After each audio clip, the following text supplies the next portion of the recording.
Добро утро од Собраниски брифинг. Гостин ова утро е независниот консултант Мирослав Драганов, но тој воедно е мотивацијски говорник и тренер за самодоверба. Овде пред собранието ќе зборуваме на тема зошто граѓаните имаат толку мала самодоверба за да им се обратат на пратениците. Денеска овде во собранието пратениците имаат слободен ден. Токму овој ден е наменет за саредба со граѓаните, сите оние избирачи кои нели ги избрале за да седнат во овие пратенички клупи. Добро утро, господине. Добро утро, ви благодарам на поканата. Ја слушнавте веќе најавата. Сите оние анализи и истражувања покажуваат дека граѓаните имаат многу мала самодоверба да се обратат до пратениците, токму оние што ги гласале, нели? Како да стекнат поголема самодоверба да им се обраќаат за своите проблеми? Така, има повеќе аспекти ова проблематика. Еден од аспектите можеби кај нас е многу распространет оној страв, срам или некоја стравопочит од некој што носи функција позади себе. И тогаш е потешко да му се обратите. Има некој таков став. Значи, прво што би ги потекнал граѓаните да бидат проактивни. Значи, да нема ништо, нема страшно и дури да не добиете одговор. На крајот вие сте го направиле она што зависи од вас. Пратениците се тие што треба го направат она што зависи од нив. Сепак живееме во еден дигитален свет, сега е малку не живееме во 90-тите години, каде што тој отворен ден треба да го замислиме дека сите сега треба да се собереме овде пред собранието и да ги чекаме пред канцеларија да влеземе, меѓутоа и пратениците треба да бидат поактивни и проактивни за да обезбедат соодветни начини, модерни, како да можеме ние да пристапиме до нив. Еве, петок за сите е работен ден, голем дел од населението е на работа во тие моменти. Меѓутоа, ако возможите вие 5 минути, па дури онлайн, да некој се поврзе и постави прашање, да искористи она пауза мала што има на работа, тогаш ќе има веројатно некоја поголема близина. Ова е чисто како еден мал пример што можеби ќе ги потекне пратениците исто така и тие да преземат некои активности. Сакам да се поврзам веднаш со најактуелната тема во моментот во нашата држава. Тоа е Преспа форумот, значи голема меѓународна конференција во организација на нашата влада. Сега во фокусот е Преспанскиот договор, но во фокусот е и договорот за добрососедство и Охридскиот договор, за тоа да се овозможи приближување на добрососедските односи. Знаеме дека Преспанскиот договор е договор за пријателство кој го урна 30 годишниот спор. Но за дел од граѓаните токму овој Преспански договор сепак им го урна достоинството. Како да се, нели со промена на нашето име, како да се справат, како да го подигнат своето достоинство во целата оваа тема? Па така, тоа е пред се лично чувство на секој човек. Секогаш ќе има различни ставови, секогаш ќе има различни чувства. А ние знаеме и на референдумот, некој гласа, некој не гласа. Не можете да очекувате дека чувството туку така ќе се смени, ќе се промени. Во однос на достоинството, тоа пред се тргнува од самите нас. Јас сум секојдневно учесник на меѓународни настани, на поголеми форуми од овој како што е форумот тука. Секаде се представувам како македонец, кажувам усно дека сум од Македонија. Ако е написмено, тоа некогаш ќе стои нели со новото име. Меѓутоа никој во ниту еден момент не ме дискриминирал, не ми посочил дека треба нешто да променам. Напротив, едноставно кога на луѓето ќе им ја кажете суштината, кога самите ќе сватат дека имаат што да научат од вас, кога самите ќе сватат дека имаат рамномерен соговорник до нив, тогаш сето друго достоинството само ќе дојде, самодовербата вие сами ќе ја имате, едноставно тие други работи остануваат зад вас. Меѓутоа ние треба да се избориме за секој од нас граѓаните тоа да го покаже, да го има тоа чувство, да го негува, меѓутоа да го покажува на еден многу убав начин, на начин на пријателство, на соработка и едноставно кога ќе бидете на исто рамниште, многу е веројатно дека никој нема да ви го земе за зло. И бидејќи вие на никој начин не сакате некого да оспорувате.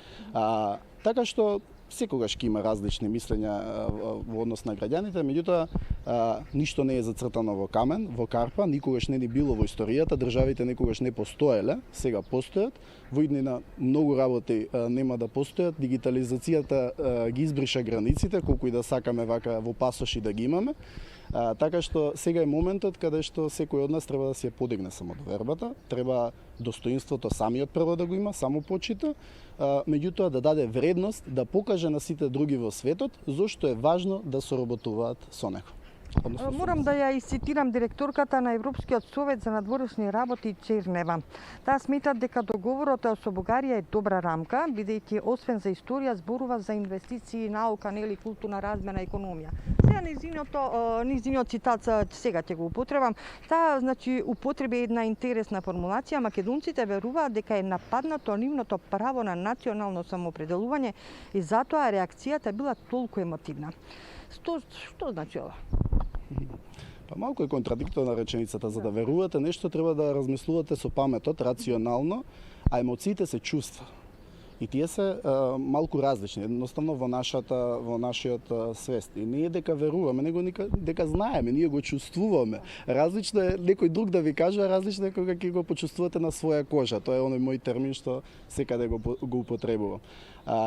Така што ние едноставно само треба, да, со ладна глава, меѓутоа со чувства, исто така да кажеме дека да ја покажеме што ни издада на овој начин. Ние едноставно можеби сме во каква сме таква позиција, меѓутоа имаме аргументи, ние сега и да ги земеме предвид сите овие договори, да ја имаме самодовербата и да кажеме дека ние нашето основна адреса во однос на овие прашања, во однос на достоинството, треба да се бара од некој друг. И знаете како, секој човек ќе ве разбере кога ќе почувствува нешто што не го повредува емоцијата. Кога ќе зборувам со моите колеги во Шпанија, во Данска, во другите, ние знаеме да кажеме Европската унија. Европската унија се многу различни. Бугарија и Данска се различни ако се во Европска унија. Извинете ме, јас не сакам во Бугарија да бидам како Бугарија и Европска унија, него сакам како Данска Европска унија да бидам. И за да го достигнеме тоа, вие треба да ги разберете што е нивното чувство. Нивното чувство најчесто велат, ние сакаме парите од нашите даноци да одат некаде кај некој кој што сакаме да соработуваме. Вие сакате да влезете во Европска унија, нека одат кај вас нашите пари од даноците на проекти, на фондови, на така натаму. Јас на тоа им велам, супер, одлично, па сега не сме ние тие што ги кочиме, ние ќе ги користиме вашите пари, уште повеќе и ќе соработуваме со вас, ама тоа дали да влеземе во ЕУ не зависи од нас, очигледно зависи од некој друг. Така што обратете се на таа некоја друга адреса. Меѓутоа, секогаш секој ќе ве почитува ако навистина имате знаење, самодоверба и навистина му оставите чувство на соговорникот дека има нешто да научи од вас, да не ве доживува како ете сега само они се навредени и затоа веруваат дека чувствата им се повредени. Не, тоа е многу подлабоко и едноставно си се пренесува од генерација на генерација, некој што не може во ниту еден документ да го исприше. Дали треба да веруваме да ги метнуваме толку нашите чувства во овие меѓународни, билатерални спорови, затоа што еве на пример како ќе убедиме една Бугарија дека греши?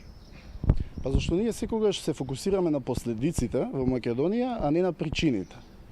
Ајде вака, сега го зборуваме проблемот, сега во оваа перспектива, меѓутоа забораваме како дошло до проблемот и зошто не се запрашаме зошто македонските граѓани голем дел земаа бугарски пасоши поради економски причини. Значи ние не сме доволно добри економски. Значи ние ако направиме економија добра, ако направиме навистина една убава средина кај што секој сака со нас да соработува, па светот е многу поголем од Европска унија. Во светот имате Америка, имате Кина, Европска унија е едно делче, кај што Европска унија и сега каска за некои работи. Значи еве претседателот најави стратешко партнерство со Америка, меѓутоа мене како граѓанин, тоа ќе ми значи кога уште утре ќе немам двојно доначување со Америка, ќе можам јас клиентите од Америка, кога ќе ги имам, навистина да знам дека државата и тоа пријателство се остварува на лице место. Така што моментот тука ми е дека ние не треба сега секој што знае преговори и обични преговори, знае дека не зависи секогаш од едната страна. И сега е моментот каде што навистина да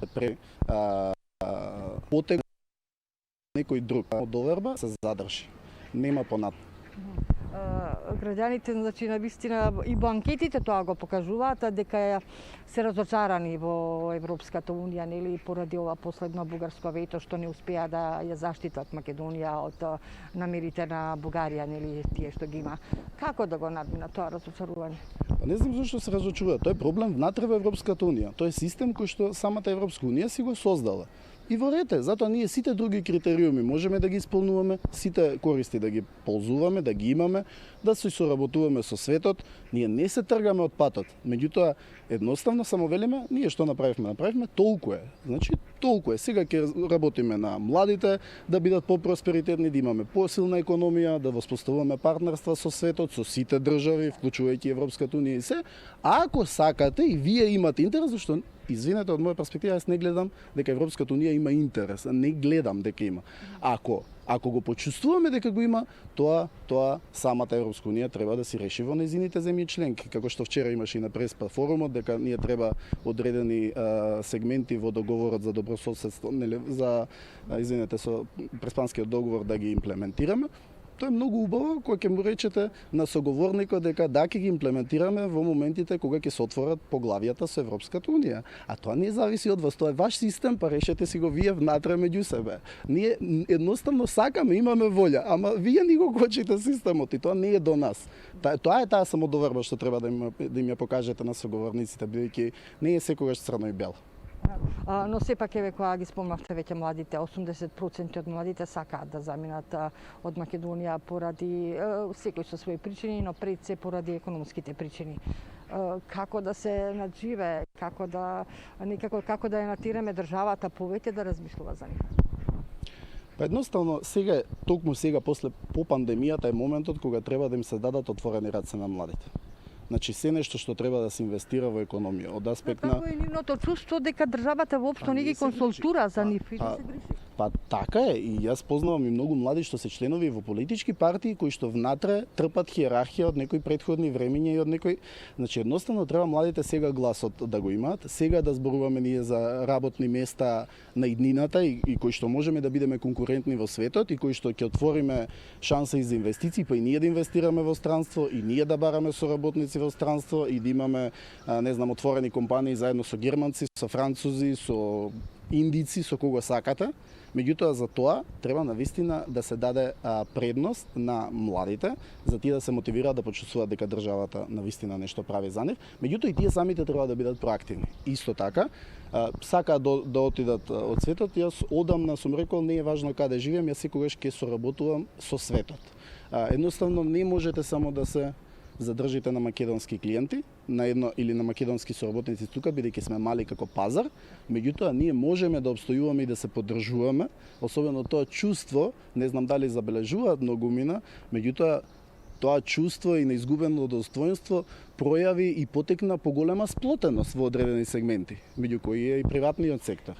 Така што може тоа да се искористи и навистина младите да се поддржат за понатаму заедно да градиме, да бидеме економски посилни, а државата да ја притискаме за сите оние работи што зависат од нејзе, закони, банки, институции, сето она што може за да ни овозможи да го имаме тој живот, за на крај нас да не ни биде многу различно дали ќе живееме тука или на друго место. Да, секогаш ќе биде, ќе има простор, меѓутоа би рекол и да живееме во странство, да живееме на исто ниво со домаќините, а не да одиме да работиме само во Макдоналдс, колку да земеме поголема плата од тука.